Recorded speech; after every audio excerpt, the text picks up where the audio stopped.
नाज़रीन, 1 लख आबादी रखंदड़ शहर टाउन कमेटी मिठियाणी मुख़्तलिफ़ मसइलनि जे वर चढ़ियल आहे। बिजली जी अण ऐलानियल लोड शेडिंग सां गॾोगॾु गैस बि गुम आहे। शदीद गर्मीअ में शहरवासियुनि जी ज़िंदगी अज़ाब बणिजी वई। उन बाबति तफ़सील ॿुधाए रहियो आहे मिठियाणी मां SS न्यूज़ जो रिपोर्टर शौकत मलिक। जी शौकत, छा तफ़सीलात आहिनि? नाज़रीन, मां इन वक़्तु मिठियाणी में मौजूदु आहियां। मिठियाणी जेको 1 लख आबादी रखंदड़ टाउन कमेटी ते मुश्तमिल आहे, जेको बुनियादी सहूलियतुनि खां महरूम आहे।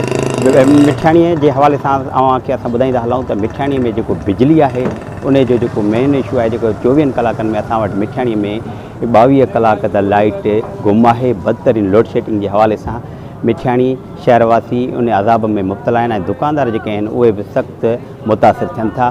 बिजली जेकॾहिं न आहे त कारोबार इंतिहाई उन हवाले सां उहे बि मुतासिर थियनि था। ऐं ॿियो असां वटि जेको इशू आहे उहो आहे गैस जो लो प्रेशर जे हवाले सां सॼे शहर में जेको आहे सो गैस जो जेको लो प्रेशर आहे उन हवाले सां खाइण पचाइण जूं शयूं उन में बि परेशानी थिए थी।